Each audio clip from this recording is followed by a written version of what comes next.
안녕하세요. 오늘은 수송수단의 안전관리 첫 번째 시간으로 여러분들이 사용하는 자전거의 구성 요소에 대해 알아보도록 하겠습니다. 첫 번째 활동에서는 자전거의 장점을 브레인스토밍 해보고 두 번째 활동에서는 자전거의 구성 요소에 대해서 알아볼게요. 그리고 마지막 세 번째 활동에서는 자전거의 구성 요소 중 일부가 없으면 어떤 일이 발생할지 한번 생각해 보도록 하겠습니다. 여러분들이 사용하는 자전거의 장점에는 어떤 것들이 있는지 화면을 멈추고 배운 공책 또는 노트에 자유롭게 적어보세요.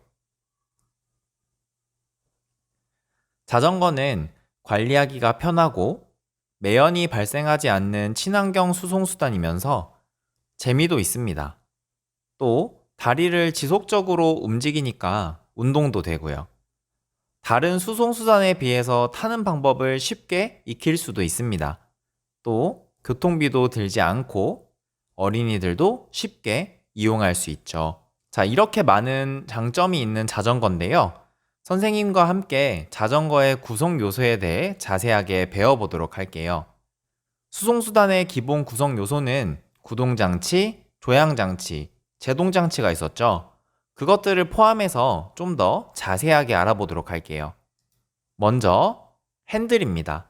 핸들은 조향장치로서 앞바퀴를 좌우로 돌려 자전거의 진행 방향을 조절하도록 도와주죠. 그 다음은 안장인데요. 안장은 사람이 앉는 부분으로 각자의 신체에 맞게 조절해서 탑니다. 세 번째는 앞바퀴와 뒷바퀴인데요. 자전거마다 조금 다를 수도 있지만 대부분 앞바퀴는 핸들과 연결되어 방향을 조절하고 뒷바퀴는 체인과 연결되어 앞으로 나아가게 합니다. 네 번째는 페달과 체인입니다. 페달과 체인은 구동장치로 페달을 밟고 돌리면 이 힘을 체인이 뒷바퀴에 전달하여 뒷바퀴가 회전합니다.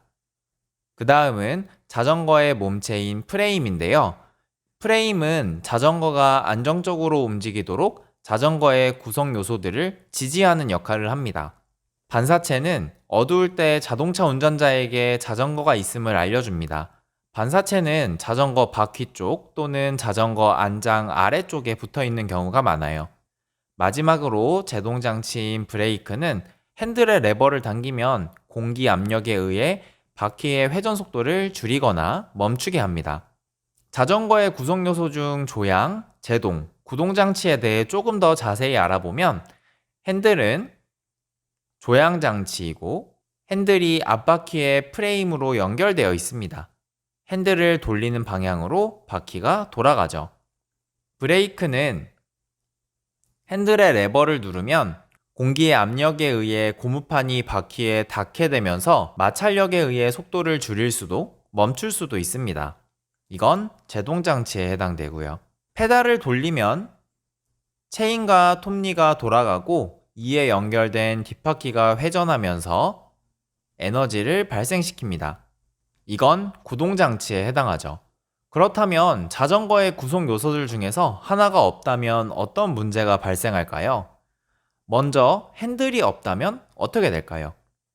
핸들이 없으면 균형을 잡기 힘들어서 자꾸 넘어질 거예요. 또 방향 전환도 할 수 없겠죠. 자, 안장이 없다면 어떻게 될까요?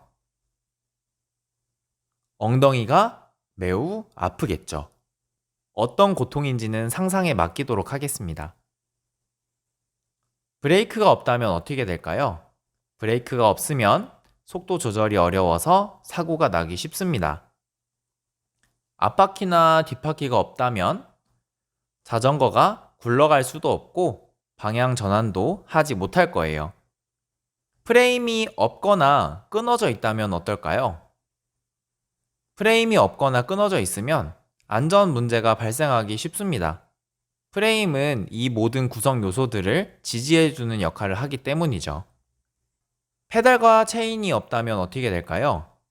페달과 체인이 없으면 동력이 전달되지 않아서 움직이지 않습니다.